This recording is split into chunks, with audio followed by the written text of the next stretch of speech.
So I'm going to introduce Michael Dandorph. He's the Executive Vice President and Chief Operating Officer of Rush University Medical Center.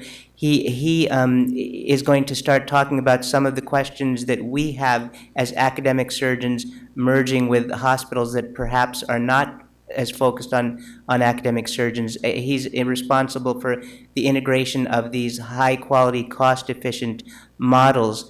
Before that, he'd spent 17 years at University of Pennsylvania in business development, so he'll have a wealth of experience to share with us. Michael. Thank you. Yeah, so you have your presentation note here? Yeah, I'll help you go. Absolutely. Do you require a pointer at all, or? I might. You can just put it there. Okay.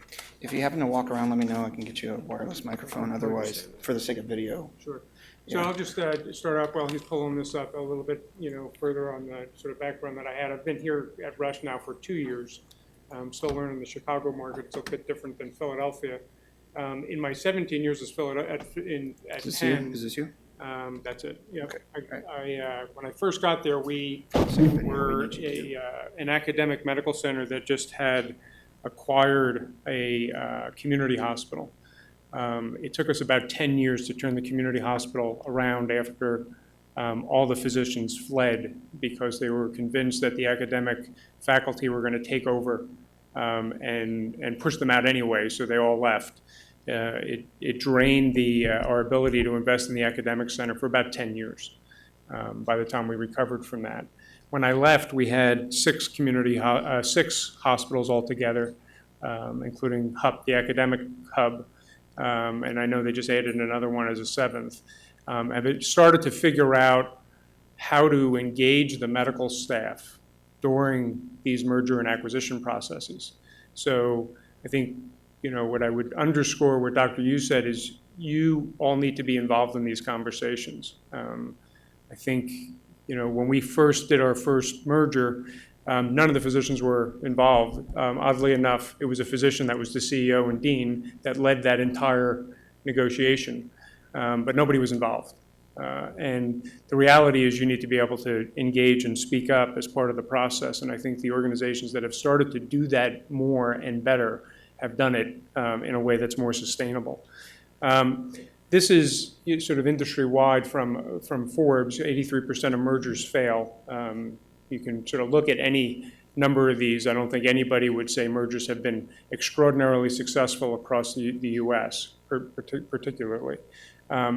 We don't measure this well in healthcare, but when I started to read through what are the aspects of why these things don't work in all mergers, and I would also probably suggest that most mergers in healthcare haven't succeeded in the things that they thought they were going to do when they started to merge. And I would even say, having done this, over time, and like I said, with being personally responsible for about 5 of those mergers and overseeing them, I wouldn't necessarily be able to turn back and say, boy, they performed exactly the way that we thought strategically they were going to work. They didn't. They haven't necessarily provided the value that we thought they were going to provide. We didn't get the costs out the way that we thought we were going to get the costs. We didn't get the standardization across the network the way that we thought that was going to happen, and that's still an evolution. But these are the main reasons mergers fail, and I think that's true in healthcare, right? The values are different. I think Dr. Yu said that as well. The environment, there's that failure to consider what's going to happen in the market as a result of this relationship. And academic centers forget you get referrals from a number of places, and all of a sudden when you're in competition in a market and create competition with some of your referral sources, that may impact the way you get your business, and really starting to think through that proactively overall. The overall attitude, and this is both from an executive perspective but also from the medical staff's perspective, is how do you start to come together and start to think about ways that you can win together instead of if we win together, I lose somehow, and try to find that sort of commonality in a sense of, how do we ultimately make 1 + 1 = 3, not 1 + 1 = 1.5?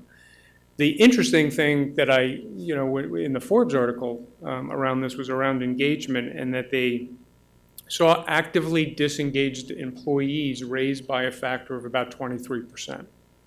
And while I don't have any numbers around that from a healthcare perspective, I'd say that's probably true, at least in the early phases. What Forbes suggested is it takes about 3 years for an organization to recover from that. I think it's probably longer in healthcare because we're so relationship-oriented in a sense. And most of us that run organizations, when we see that actively disengaged category of employees, we're taught you got to work those people out of the organization because they're sabotaging what you're trying to accomplish overall. So a high number of actively disengaged employees, including, and it may not just be employees, I would include the medical staff in this, is a problem. Whether you're employed or not, it's a problem. And then communication. Generally speaking, failure for certainly the executive suite to communicate on the strategy, to engage the universe that is going to make this work on a day-to-day perspective and focusing on the process. Certainly when I was doing this, but when I was talking to CEOs and other senior leaders and academics of why we were building these networks, some of it had to do with the changes that were coming down the road in healthcare. I would argue that we weren't that visionary. Most of it was related to we had to increase market share, so it was about growth. We were measured on growth. We needed to see a growth in admissions. We needed to see a growth in margin. Our boards we got through the days in the 90s, certainly the early 90s and the mid 90s, where we all got into economic problems, and our boards didn't want to see that again. So how did we start to grow in such a way that was going to continue the revenue lines growing while we were trying to hold our costs in check overall?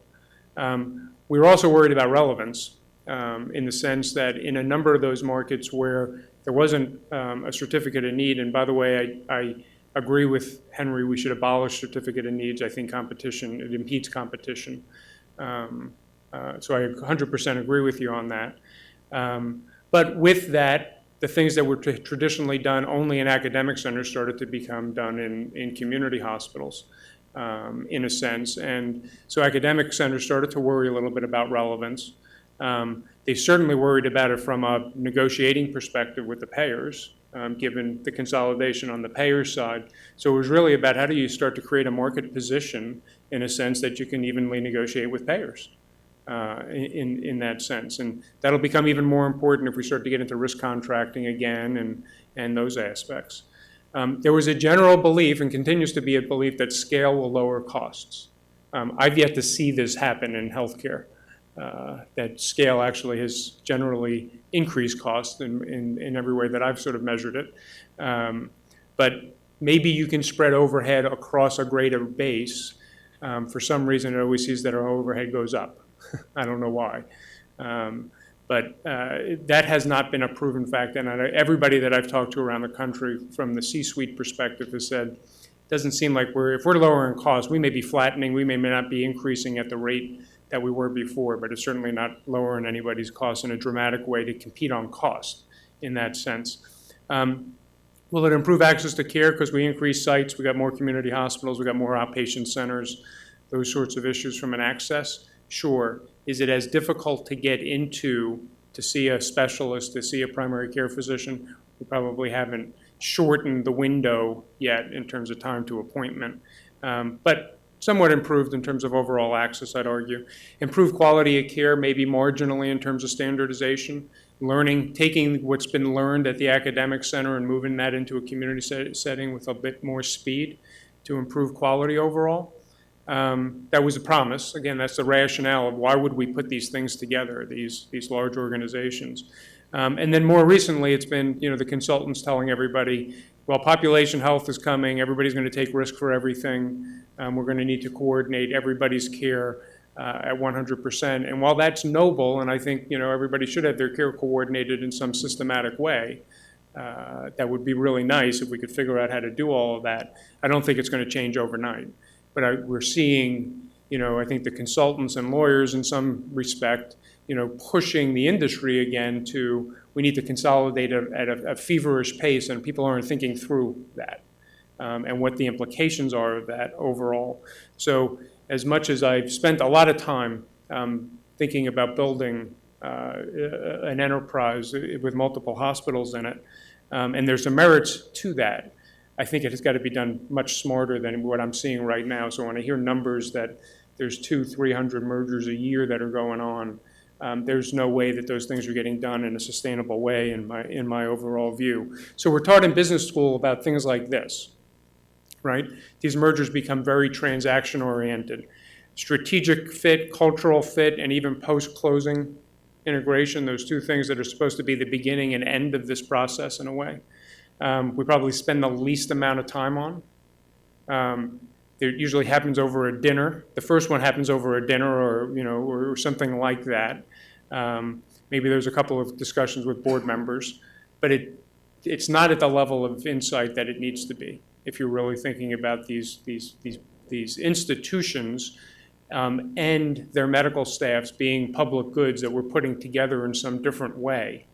We really need to think through that more. I like the for-profit nomenclature of something like identify and evaluate targets, because that's what we're getting into. I spent a fair bit of time, I did one joint venture with Community Health System. It's a for-profit, large for-profit conglomeration around the country. And they used to call it properties, or holdings was the way that they used to talk about their 120 or so community hospitals. The whole series of transactional elements that get the most time and attention and resources and energy that is spent on, whether it's consultants and lawyers and brokers and facilitators to do all of this. And I would argue that for the majority of those, and for those of you in the room that have gone through this, show of hands maybe, how many have saw the active engagement of the medical staff during that process? Across the board. One? Say that again? Not across the board, but somewhat. Well, that's good. I mean, I think people are learning. That's our problem right there, is that we're not engaging the medical staff in a way that is productive. That doesn't necessarily mean that if the medical staff, if there's a small component of the medical staff that thinks that's a bad idea and the others think that it's a good idea, people still have to make decisions on behalf of their organizations and move forward. And I'm not suggesting that these organizations are democracies in that sense, but there needs to be an understanding of what we're getting into as we sort of start to facilitate these mergers, because it's really about the medical staff. As an executive, I don't refer patients. And I would oftentimes start my discussions with CEOs of those community institutions they don't refer patients to me and I don't refer them back to him or her. And as a result, really all we were doing was creating an opportunity for our medical staffs to interact in a different way. And try to do that earlier in the process, because we really found that there was no way the medical staffs were going to work together. We were fooling one another to think that we were going to actually do something good overall.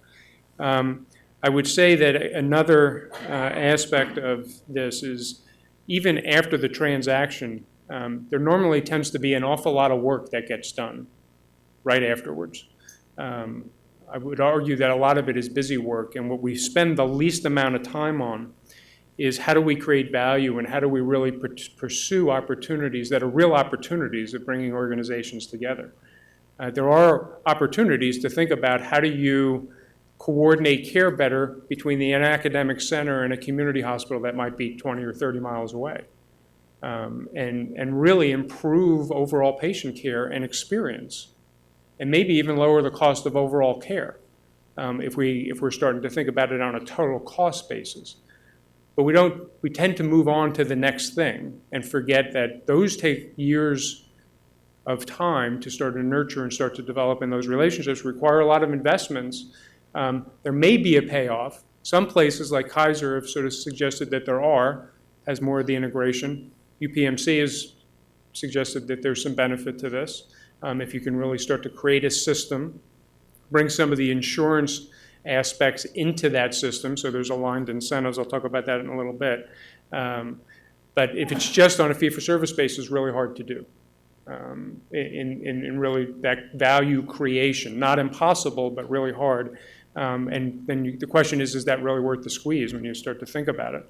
I pulled this in here just really from the perspective of, in my own view, we think about success. You've noticed financial services aren't on this slide, or consolidating back office work.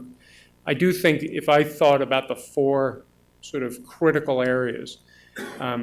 Branding is important, so that if you're selling a product, essentially, or a service, that brand needs to be pretty consistent across what you're trying to sell.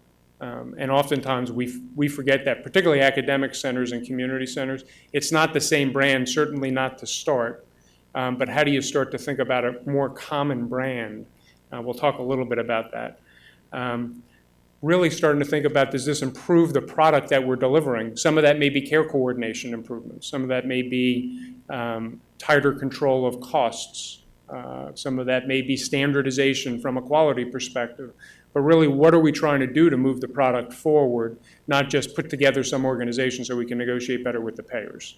And really, we probably don't spend enough time, and that's where the medical staffs need to get incredibly engaged, because it's that product. That's the product we deliver on. So if you're not doing that, if you're not putting those people together that can really influence the product that's being sold or the service that's being sold, how are we going to do that? The culture, I already talked about, probably spend minuscule time on.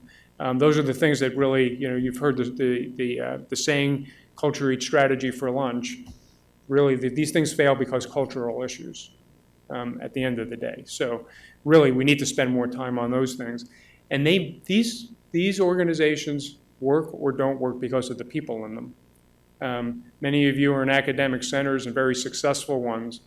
They don't work because of the brand. They work because of the people that come in to work every day. So engaging those people that are really the essence of the brand, and for academic centers, those are the medical staff. I scratch my head when I talk to executives about, how did you engage your medical staff around that? And they say, well, we talked to them at a faculty meeting. And really, sort of, if there's one sort of poignant point that I want to try to get across is, you need to find a way to get to your executive suite on how do you get involved in these discussions. That doesn't necessarily mean you got veto rights, but you need to be involved and be a voice at the table in a more meaningful way than I think many organizations are.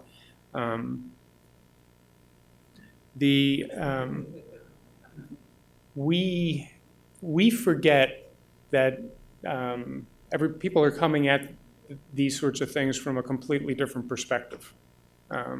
And there are cultural differences. What I'd also say, though, is we don't embrace them. We tend to focus on the differences instead of saying, could those differences become an advantage for us as organizations? So again, I'll point to a place like UPMC that has actually said, well, you know what, we're not going to make every place operate exactly like Presbyterian. We're actually going to create a way that there's nuances across the network. And might that come together over time and look more like one? Sure. But it doesn't start instantaneously. So if you look at a community hospital aggregator, and I'll use Community Health Systems as an example, their first thing, they acquire a hospital, they rip out every information system that exists and they put theirs in, whether it's better or worse. That's the first thing that they do. The differences don't matter. They're not trying to get to what's the best. They're trying to get to commonality across, because it's just easy to manage. You can't manage 150 hospitals across the country if you're not on the same systems. It's impossible to manage that. Now, they alienate their medical staff to no end when they do that in some circumstances. But how do we start to embrace those differences? There is a difference between a community physician and an academic physician. How do we value those things? Are there business things that, as academics, we can learn from the community physicians? And are there certain things in terms of innovation that works at the academic center that we can use if we can jointly leverage and bring those things to a better place overall? And that's going to be different specialty by specialty. It's going to be different in primary care than it's going to be in surgery. But it takes people getting together and talking about that with a purpose, not just sort of hoping it happens. And I think what we've done in healthcare is we said, we're going to put these big things together, and you know what, over time, the pressure will just force people to start to work together. We know that doesn't happen overall. Just another way to look at it, you've probably seen this before, but how many saw a young woman in that picture? How many saw an old hag in that picture? Yeah, so you've seen that before. Does anybody not see one or the other? The first time you saw that, though, you were convinced, I do not see a young woman in that picture.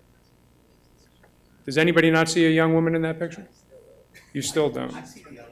All right, I don't know if I'm going to do this. Okay, so if this is the nose, and that's her eyelash, there's a young woman. Okay, now, if this is her nose, and this is her chin, her mouth.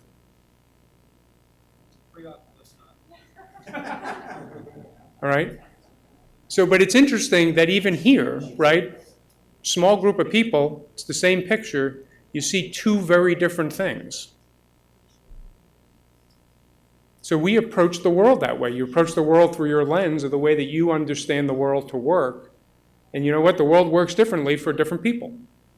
And these mergers are meant to bring those things together and say, hey, can we actually start to see things the same way? Yeah.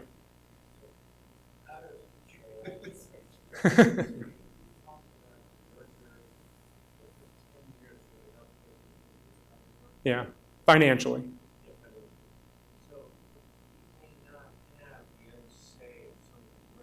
Mm-hmm.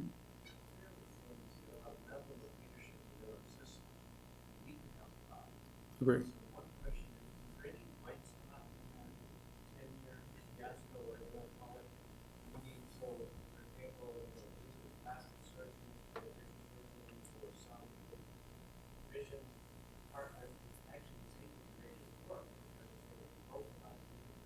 Yeah.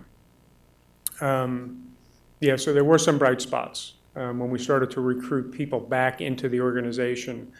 The brightest spot was we brought back a large cardiology group, or not back, but we brought our large cardiology group in, but it was a separate division than our division of cardiology in the faculty. And that created some anxiety amongst the faculty cardiologists. And this academically based cardiology group, they came from another academic center, but they didn't have a shared financial destiny, in a sense. So they were very much competitive. It really, without them, the place we still would have been losing money overall.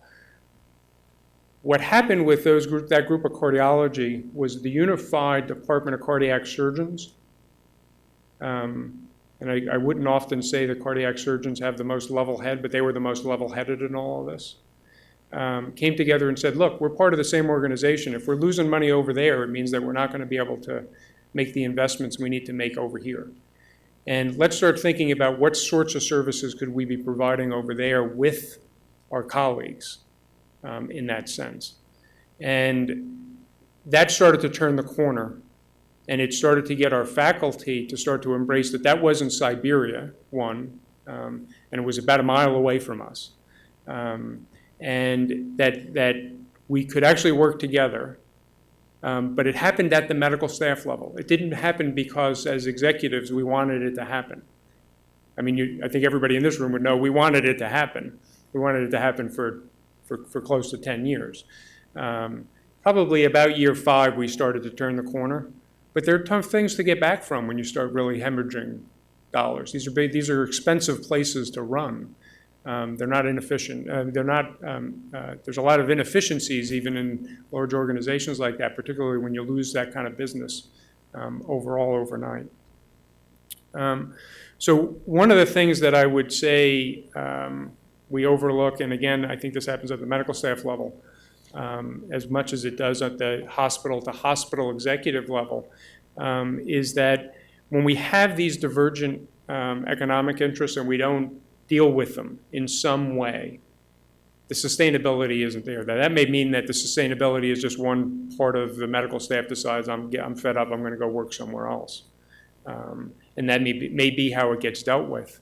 And while some of that creating economic alignment can lower the overall internal competition, or at least feeling of internal competition. Not that internal competition is always a bad thing, and that we're trying to sort of eliminate that, but we're all trying to sort of push the boulder up the same hill from the same side of the boulder, so to speak.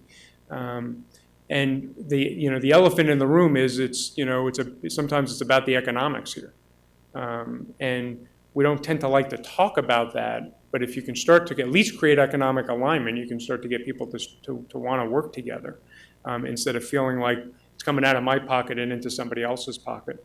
And as we developed, an organization where really our CEOs of each of these entities were responsible for their own bottom line, there was a huge competition. We would compete recruiting for the same physician. We were bidding up against one another, we would find out, after the fact. And the reality is that, it was just because our economics weren't aligned. We weren't thinking about it from a system perspective. We were thinking about it from the individual components of the system. And certainly at a departmental level, I can go through I could probably go through examples in every one of our 18 clinical departments where that challenge existed. I do think that when you start to think about bringing academics together with the right community institutions, we can start to think about, can we transform health, can we really lower the cost of healthcare in a different way? So Henry, you talked about going to surgery centers. True, lower cost environments. And if we can really start to get together and think about, we're trying to lower our costs of care overall, and it may be capitation that's going to sort of push us in that direction. What I worry about is if we wait for that and wait for the capitation to be the burning platform, we're just going to have a lot of people jumping off into the water to get off the burning platform. And not focus on what could really be transformational. How could we really think differently? And that over time, maybe we're going to need less of any given specialty. I'm not really sure it's certainly not going to happen quick. I'm not even sure it's going to happen over time, because if you can start to transform the way that we deliver care and provide a better service in that sense, everybody should be growing. We should be actually increasing market share because of service and cost and quality, not just because of scale or because of market position overall. But the other realization, certainly the way that I look at it from an executive perspective, is there's going to be winners and losers in these. What I have to make sure of is that the losers don't lose, or that we cross-subsidize in some way the winners and the losers, so that the overall organization succeeds in that sense. But again, I'll go to the point before. It requires the engagement and discussions across the medical staff. So each organization is a little bit different about how do you get into those conversations, but your job as leaders is to get into those conversations somehow. Not in a belligerent way, but in a way that is trying to move the organization forward. So I'll close with a couple of my considerations, and somebody said this before. I 100% believe that local leadership matters. I think that is true at the executive level. I think it's true at the medical staff level. If you try to manage everything centrally out of a centralized office, it doesn't work. Executives and medical staff and nurses need to be walking the halls. They need to understand the nature of the way that organization works, the way that factory works, if you want to use Henry's term. It's incredibly important, and I think when you sort of completely emasculate the local organization from any decision-making authority, those tend not to work over time. I do think, generally speaking, quality trumps scale, so it's not scale for scale's sake. It's really scale with a purpose. And how do we really demonstrate that if we can get together and improve quality, that we're actually improving quality? So what you measure makes a difference, and I would make sure quality metrics are sort of an important part of the measuring of success of any merger, as an example. Integration is a journey, and this is not a transaction. And I think we've proven this again over and over again across the industry. But it really takes time.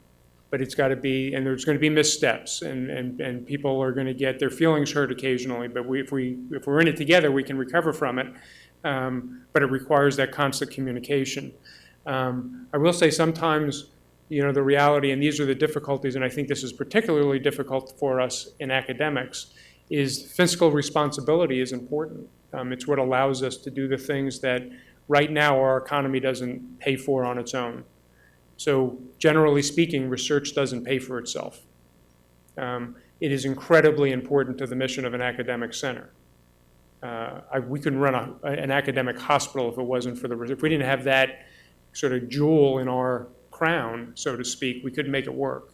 But you have that fiscal responsibility in order to pay for those sorts of things. And as we start to think about, can we be more efficient in supplies in the ORs, again, requires the engagement of the medical staff in order for us to generate those financial resources to make investments across the organization. And that's an important part of merger discussions too. It's not like a merger, all of a sudden you combine two balance sheets and you got all this cash that's miraculously flowing across the organization. It doesn't work that way. It's actually a lot of work to get some of those efficiencies through, and requires, I've already talked over and over again, that a symmetrical level of engagement of the medical staff is incredibly important. So I'll underscore that 7 more times before I get done here in a couple of minutes.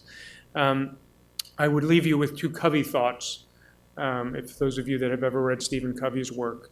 One is to seek first to understand. I think that perception slide, we grab onto conclusions well before we should.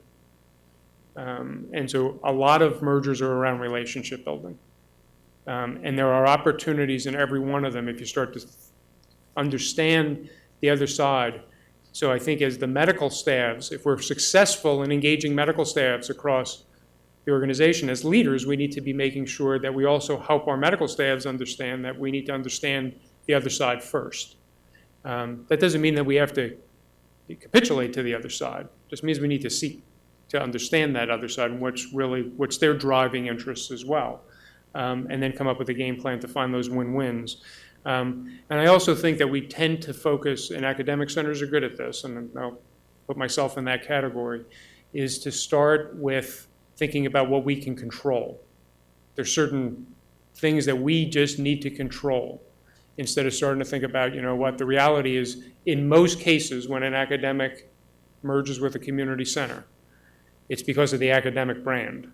And the academic is the lead horse in that merger in a number of ways. But to start to think that across the level of influence, because you go into a community setting which has been very relationship oriented, and all of a sudden it's about, we're going to do it exactly the way that we do it at the academic center.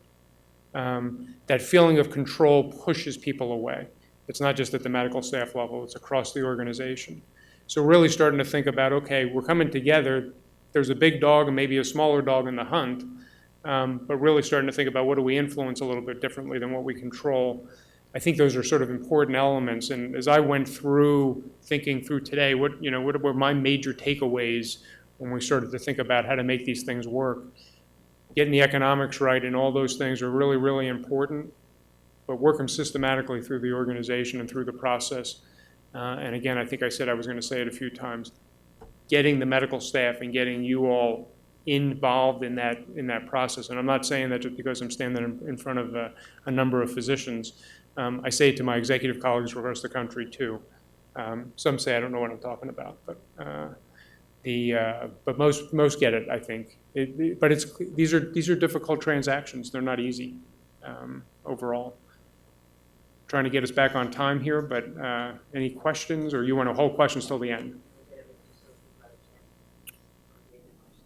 Great.